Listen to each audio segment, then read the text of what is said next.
بسم اللہ الرحمن الرحیم.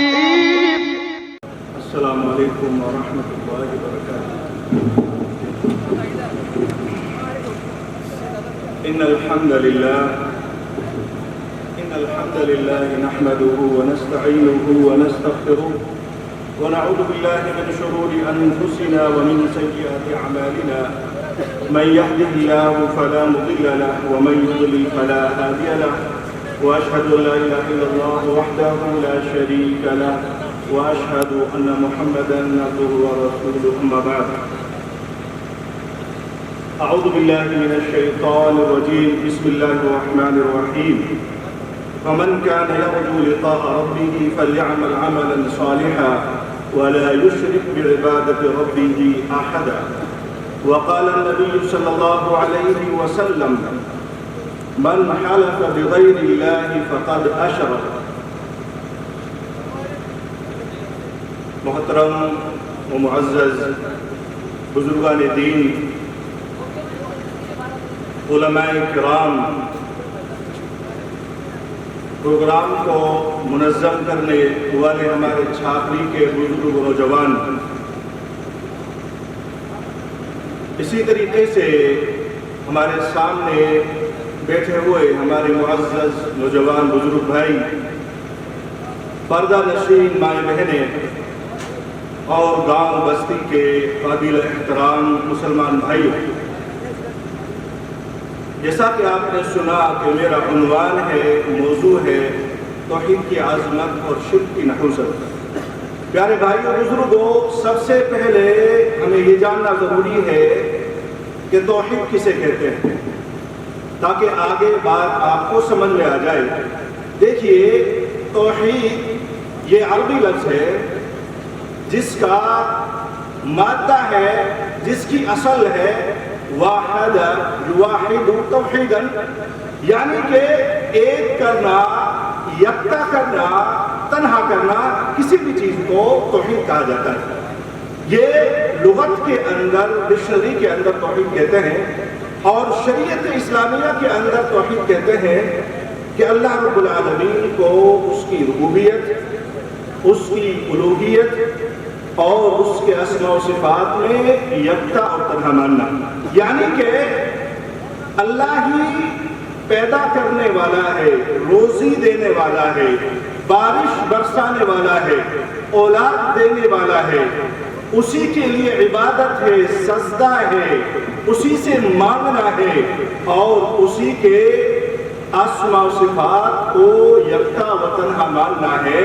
اس کے شان، جس طریقے سے اللہ کی شان ہے اسی طریقے سے ان اسماء و صفات کو ماننا، بغیر تحریف کے، بغیر تبدیلی کے، بغیر تکییف کے، بغیر تمثیل کے، بغیر کسی مثال کے. تو یہ میرے بھائیوں توحید کہا جاتا ہے شریعت کے اندر.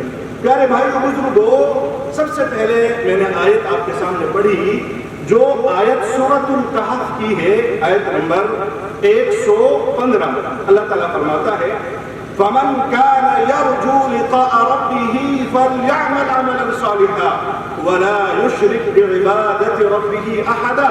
اللہ تعالیٰ کہتا ہے بس جو شخص اللہ کی ملاقات کی امید رکھتا ہے، اپنے اللہ سے ملنے کی امید لگاتا ہے. آپ سب مسلمان ہیں، اہل ایمان ہیں، ہمارے بھائی بیٹھے ہیں، سب کا ایمان ہے کہ ایک دن مرنے کے بعد اللہ سے ملاقات کرنی ہے. اللہ نے کہا کہ جو مجھ سے ملاقات کی امید کرتا ہے اور فَلْيَعْمَلْ عَمَلًا صَالِحًا، اچھا عمل کرتا ہے. امید کافی نہیں ہے کہ بھائی مرنے کے بعد اللہ سے ملنا ہے، یہ تو آپ نے کہہ دیا. امید بھی ہے، ایمان بھی ہے، ساتھ میں اچھا عمل ہے. فَلْيَعْمَلْ عَمَلًا صَالِحًا وَلَا يُشْرِكْ بِعِبَادَةِ رَبِّهِ أَحَدًا. تیسری چیز ہے کہ تم نے اللہ کے ساتھ کسی کو شریک اور ساجی نہیں بنایا ہو. اگر ایسا ہے تو اللہ سے ملاقات ہماری بہت خوبصورت ہونے والی ہے. لیکن اگر یہ چیز نہیں ہے میرے پیارے بھائیوں بزرگوں، گاؤں بستی کے ذمہ داروں، ماں بہنوں، اگر ہماری زندگی میں شرک ہے تو اللہ کی ملاقات تو ہوگی، لیکن وہ ملاقات اچھی اور خوبصورت نہیں ہوگی. بلکہ وہ ملاقات میرے بھائیوں عذاب سے دوچار ہوگی، پریشان کن ہوگی۔ پیارے بھائیوں بزرگوں، توحید ہماری زندگی کا نچوڑ ہے۔ توحید اگر نہیں ہے، میں نے بتایا توحید کسے کہتے ہیں، اگر وہ آپ کے پاس نہیں ہے، ہمارے پاس نہیں ہے، تو واللہ ہمارے پاس کچھ بھی نہیں ہے۔ ہم پوری زندگی حج کرتے رہے، ہم عمرہ کرتے رہے، ہم صدقہ خیرات کرتے رہے، ہم میرے پیارے بھائیوں خوب رمضان کے روزے رکھ لیں، جو بھی عبادات آپ انجام دے لیں، اگر توحید نہیں ہے تو ان عبادات کا کوئی فائدہ نہیں ہے۔ یہ بات میں آپ کو اپنے پاس سے نہیں کہہ رہا ہوں، آگے بات آئے گی دلائل کی روشنی میں، جو بات کی جائے گی انشاءاللہ کتاب و سنت کی روشنی میں کی جائے گی۔ اور آپ غور کیجئے گا، جو لوگ بہت سے ہمارے پیارے بھائی ہیں، ہمارے اسلامی بھائی ہیں، جنہوں نے کلمہ ہمارے ساتھ پڑھا ہے، کہتے ہیں کہ یہ تو نبی کو نہیں مانتے، نعوذ باللہ استغفر اللہ۔ میرے پیارے بھائیوں، نبی کو ماننے کا مطلب یہ نہیں ہے جو آپ کو بتایا گیا ہے، نبی کے ماننے کا مطلب وہ ہے کہ آپ کے پاس توحید ہو، آپ کے پاس قرآن فہمی ہو، آپ کے پاس آپ کی زندگی میں ایک اللہ کی معرفت ہو، آپ کے پاس اپنے رب کو جاننے کا ذریعہ ہو، یہی توحید ہے۔ اور رب کو جاننے کے لیے کسی خبر والے کی ضرورت نہیں ہے، رب کو جاننے کے لیے کہیں دستک دینے کی ضرورت نہیں ہے۔ میرے پیارے بھائیوں، کیا ایسا اللہ کے نبی صلی اللہ علیہ وسلم نے بتایا؟ اگر بتایا ہوتا تو آپ اپنی قبر کے بارے میں کہتا، آپ نے فرمایا تھا لا تجعلوا قبری وطنا، کہ مسلمانوں جو مجھ سے محبت کرنے کا دعویٰ کرتے ہو، یاد رکھنا میرے انتقال کے بعد، مجھے چلے جانے کے بعد تم میری قبر کو بتگاہ نہ بنا دینا کہ تم مجھے سجدہ کرو، میری قبر پہ جاؤ تو مجھ سے مانگو، ایسا نہ کرنا، بلکہ میں جو شریعت چھوڑ کے جاتا ہوں اس شریعت پر جو عمل کرے گا وہی مجھ سے محبت کرنے والا ہے۔ تو پیارے بھائیوں، آپ کے سامنے چیزیں آئیں گی کہ نبی سے کون محبت کرتا ہے، نبی کی توحید کو کون مانتا ہے، نبی سے حقیقی طور پر قربت کون رکھتا ہے۔ صرف دعوے سے ہم مسلمان نہیں ہو سکتے، صرف دعوے سے یا کثرت سے ہم مسلمان نہیں ہو سکتے۔ آج بہت سے مسلمان یہ بھی کہتے ہیں ارے ہم تو زیادہ ہیں، ہماری تعداد ہے، ہم سواد اعظم ہیں، ہماری تو ہر جگہ تعداد ہے۔ آپ ذرا غور کریں، میں آپ سے سوال کرتا ہوں، عیسائیوں کی فی الحال پوری دنیا میں کرسچن جو لوگ ہیں ان کی تعداد سب سے زیادہ ہے، تو کیا آپ کہہ سکتے ہو کہ وہ حق پر ہیں؟ کوئی مسلمان کہہ سکتا ہے وہ حق پر ہے؟ نہیں کہہ سکتا، کیونکہ وہ پیغمبروں کو نہیں مانتے، نبی کو نہیں مانتے، وہ رب کو نہیں مانتے، رب کو مانتے ہیں لیکن ایک نہیں مانتے، رب کو تین مانتے ہیں، تثلیث کا عقیدہ رکھتے ہیں کہ اللہ اسی طریقے سے عیسیٰ علیہ السلام اور تیسرا مریم علیہ السلام، تین چیزوں سے مل کر رب بنتا ہے۔ نعوذ باللہ استغفر اللہ۔ ایک اللہ کو نہیں مانتے، اللہ تو ایک ہے، وَإِلَٰهُكُمْ إِلَٰهٌ وَاحِدٌ لَا إِلَٰهَ إِلَّا هُوَ الرَّحْمَٰنُ الرَّحِيمُ۔ میرے مسلمان بھائیوں یاد رکھو، رب نے اعلان کیا ہے تمہارا الہ، تمہارا معبود جس کی تم پوجا کرنے والے ہو ایک ہے، لا الہ الا اللہ، اس کے علاوہ کوئی معبود نہیں ہے، اس کے لیے کسی وسیلے کی ضرورت نہیں ہے۔ وہ بارش برساتا ہے، وہ ایک خاتون کے پیٹ میں لڑکا یہ لڑکی دینے کی طاقت رکھتا ہے، اس کے علاوہ کسی کے پاس طاقت نہیں ہے، وہ بیماری دیتا ہے، وہ شفا دیتا ہے، وہ میرے بھائیوں نعمتوں سے نوازتا ہے، اس کے علاوہ کسی میں طاقت نہیں ہے۔ جو ہمارے بھائی ہیں، ہم کسی پر فتویٰ نہیں لگاتے کہ وہ جہنمی ہے وہ جنتی ہے، ارے یہ تو رب کا کام ہے۔ ہمیں تو اسلام کو خوبصورت انداز میں پہنچانا ہے، پیار کے ساتھ، اخوت کے ساتھ۔ ہم کسی سے بغض نہیں رکھتے، ہم کسی کو غلط القاب سے نہیں نوازتے، ہم تو سب کو کہتے ہیں کلمہ پڑھا ہے، اپنے بھائی کو سیدھا راستہ بتانا چاہتے ہیں، ہم شرک سے ڈراتے ہیں، ہم میرے بھائیوں قبر پرستی سے ڈراتے ہیں، اسی طریقے سے ہم فاتحہ خوانی سے ڈراتے ہیں، کیونکہ نبی نے نہیں کیا، ہم نبی کریم صلی اللہ علیہ وسلم کا سیدھا راستہ بتاتے ہیں، ہم کسی پر فتویٰ نہیں ڈالتے کہ وہ جنت میں فلاں شخص جائے گا وہ جہنم میں جائے گا، ہم آپ کو سیدھا راستہ بتاتے ہیں۔ اس لیے ناراض ہونے کی ضرورت نہیں ہے، بات سن کر کے جائیے، آپ ہمارے بزرگ ہیں، آپ ہمارے بھائی ہیں، آپ ہمارے عزیز ہیں، اگر ہم آپ کو نہیں بتائیں گے، کل روز قیامت رب کریم ہماری گردن پکڑے گا کہ تمہیں توحید آتی تھی، تم شرک کو جانتے تھے، تم قبر پرستی سے دور تھے، کیا تم نے اپنے بھائیوں کو وہ سبق سکھایا؟ اگر ہم نہیں سکھائیں گے ہم ڈر جائیں گے، ہم ان سے دشمنی کریں گے، ہم غلط القاب سے ان کو نوازیں گے، تو ہمارا اسلام کی جو صاف شفاف جو دعوت ہے ان تک کیسے پہنچے گی؟ پیارے بھائی آئیے اس موضوع کو آگے آپ دیکھیے توحید کی کتنی عظیم عظمت ہے، اس کا کیا مقام ہے۔ جتنے بھی پیغمبر دنیا میں آئے، تقریباً 24,000 پیغمبروں کی تعداد دنیا میں آئی، سبھی کی دعوت کا مرکز اور محور یہ توحید تھی۔ کون کہتا ہے؟ کوئی مولوی نہیں، آپ کا رب قرآن میں کہتا ہے۔ آپ آیت سماعت کیجئے، سورۃ النحل کی آیت نمبر 36 میں اللہ تعالیٰ فرماتا ہے وَلَقَدْ بَعَثْنَا فِي كُلِّ أُمَّةٍ رَسُولًا أَنِ اعْبُدُوا اللَّهَ وَاجْتَنِبُوا الطَّاغُوتَ، کہ جتنے بھی پیغمبر دنیا میں آئے، جتنے پیشوا آئے، جتنے میسنجر آئے، جتنے اللہ کے بھیجے ہوئے پیغمبر دنیا میں بھیجے گئے، ان تمام کی دعوت ایک تھی، ان اعبدوا اللہ، کہ میرے پیارے بھائیوں دنیا والوں ایک اللہ کی عبادت کرو، اس کے ساتھ کسی کو شریک نہ کرو، اس کے ساتھ کسی کو ساتھی نہ کرو، وَاجْتَنِبُوا الطَّاغُوتَ، اور طاغوت سے بچ جاؤ۔ طاغوت کسے کہتے ہیں میرے بھائیو؟ اللہ کے علاوہ ہر وہ چیز جو میرے بھائیوں پکاری جائے اللہ کو چھوڑ کر، وہی طاغوت ہے۔ اس کے لیے ہم وسیلہ پکڑیں، اس سے ہم اپنے بیمار کی شفا حاصل کرنے کے لیے اس سے ہم دعا کریں، ذریعہ تلاش کریں، وہی طاغوت ہے اللہ کے علاوہ جس کو پکارا جاتا ہے۔ پیغمبروں کی دعوت توحید تھی، اگر ہمارے پاس توحید نہیں رہے گی تو کیا بچے گا؟ ارے پیغمبر کتنے آئے؟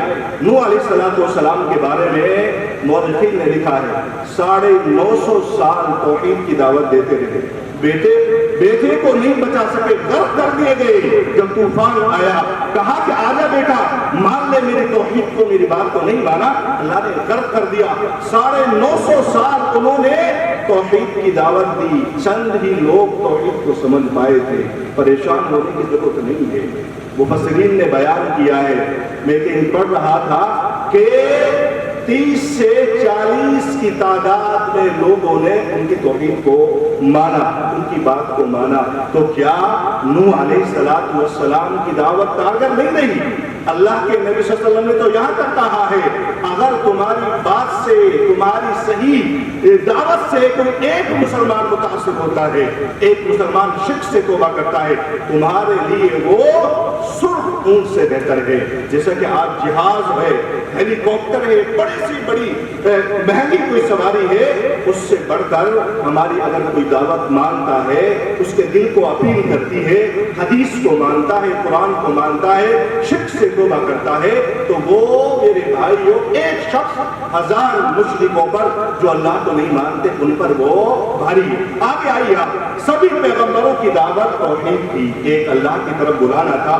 اس کے بعد اللہ تعالیٰ نے سب سے پہلے پیغمبروں کو ڈرایا، بھائی پیشوا وہ تھے، توحید ان کے ہاتھوں میں تھی، دعوت کی شروعات ان کے پاس تھی، اسلام کی جو شکل ان کے پاس تھی اس میں توحید ان کے پاس اول تھی۔ اللہ نے قرآن میں کہا وَلَوْ أَشْرَكُوا لَحَبِطَ عَنْهُمْ مَا كَانُوا يَعْمَلُونَ، سورہ انعام میں اگر وہ پیغمبر بھی شرک کرتے تو ان کے اعمال برباد کر دیے جاتے۔ نعوذ باللہ، استغفر اللہ۔ یہ توحید کی اہمیت ہے۔ پیغمبروں کو اللہ نے مخاطب کیا قرآن میں، اگر میرے پیغمبر بھی جو دنیا کی سب سے عظیم مخلوق ہے، اللہ کے پیغمبر، اللہ کے اولو العزم نبی اور رسول، ان کو اللہ نے مخاطب کر کے کہہ دیا اگر وہ بھی شرک کرتے تو ان کے اعمال کو میں برباد کر دیتا۔ تو ہمارا مقام کہاں ہے؟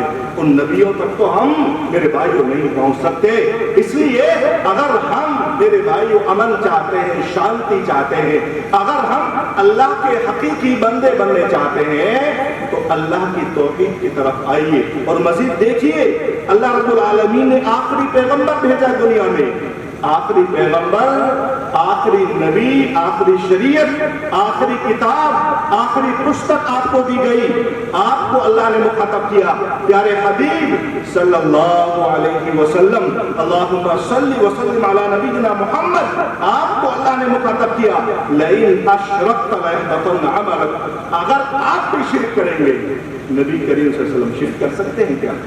قطعاً نہیں کر سکتے، لیکن رب نے اپنے پیغمبر کو بھی متنبہ کر دیا کہ آپ گمان میں نہ رہیں، اگر آپ سے بھی شرک سرزد ہو جاتا ہے تو آپ کے اعمال بھی ضائع کر دیے جائیں گے، ضائع کر دیے جائیں گے۔ پیارے بھائیو ذرا غور کیجئے، ہماری توحید کہاں ہے؟ ہم کتنا اللہ کو مانتے ہیں، ہم کتنی اللہ کی معرفت رکھتے ہیں؟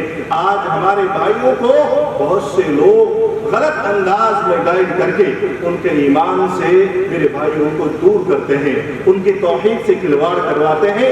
یہاں نبی کو رب نے مخاطب کیا کہ آپ بھی اگر اس گناہ میں پڑ گئے، اس برائی میں پڑ گئے تو آپ کا عمل بھی صاف سیدھا نہیں رہ پائے گا، ضائع کر دیے جائیں گے۔ اس لیے اگر ہم ایسا کریں گے تو ہمارا میرے بھائیو حال کیا ہوگا، غور سے کر سکتے ہیں۔ دیکھیے توحید کتنی اہم ہے۔ عبداللہ بن عباس رضی اللہ عنہما بیان کرتے ہیں، ایک شخص اللہ کے نبی صلی اللہ علیہ وسلم کے پاس آتے ہیں، آپ سے کہتے ہیں ما شاء اللہ و شئت، کہ اللہ کے نبی صلی اللہ علیہ وسلم جو اللہ چاہے اور جو آپ چاہیں وہی ہوتا ہے، وہی ہونے والا ہے۔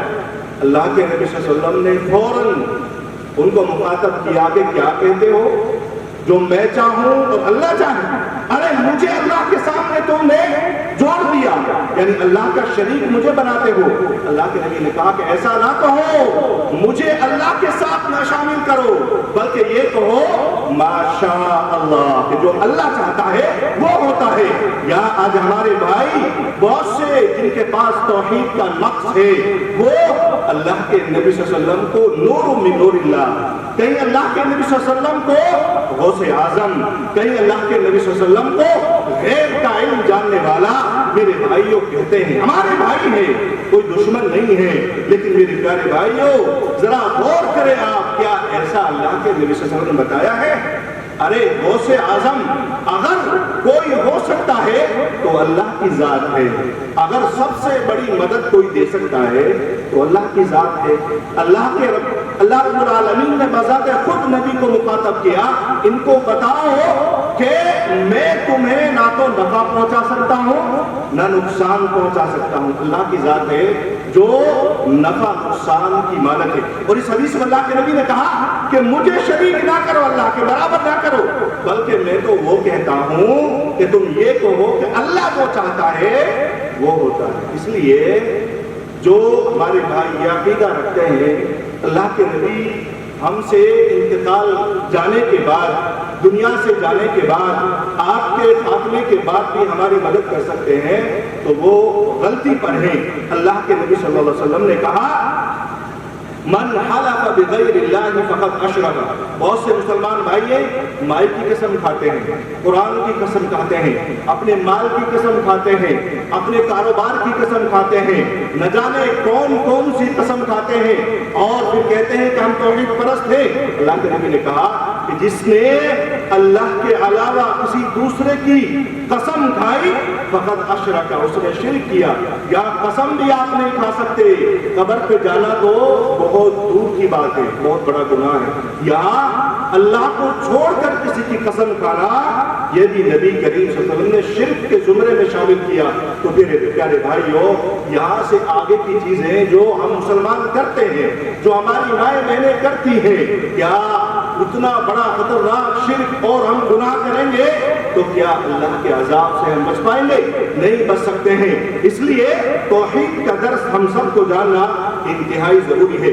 لقمان علیہ السلام اپنے بیٹے کو نصیحت کرتے ہیں، قرآن میں اللہ تعالیٰ نے سورۃ السجدہ میں بیان کیا ہے۔ کیا نصیحت کرتے ہیں ذرا سنیے، یا بنی لا تشرک باللہ ان الشرک لظلم عظیم۔ اے میرے پیارے بیٹے، یہ نصیحت دراصل بیٹھی ہوئی یہ نوجوان ہے، ایک والد اپنے بیٹے کو نصیحت کیا کر کے جا رہا ہے؟ مال کی نصیحت نہیں ہے، پراپرٹی کی نصیحت نہیں ہے، میرے پیارے بھائیوں کسی زمین کی نصیحت نہیں ہے۔ یا بنیا، اے میرے پیارے بیٹے، لا تشرک باللہ، اللہ کے ساتھ شرک نہیں کرنا، ان الشرک لظلم عظیم، یہ شرک سب سے بڑا گناہ ہے، ظلم عظیم ہے۔ لقمان علیہ السلام اپنے بیٹے کو نصیحت کرتے ہیں، اسی طریقے سے ابراہیم علیہ السلام اپنے والد محترم کو نصیحت کرتے ہوئے کہتے ہیں۔ میرے پیارے بھائیوں، ابراہیم علیہ السلام کی زندگی توحید سے بھری ہوئی ہے۔ اپنے والد محترم کے گھر میں آنکھ کھولتے ہیں، شرک پر تھے، بتوں کی پوجا کرتے تھے، بتوں سے مانگتے تھے۔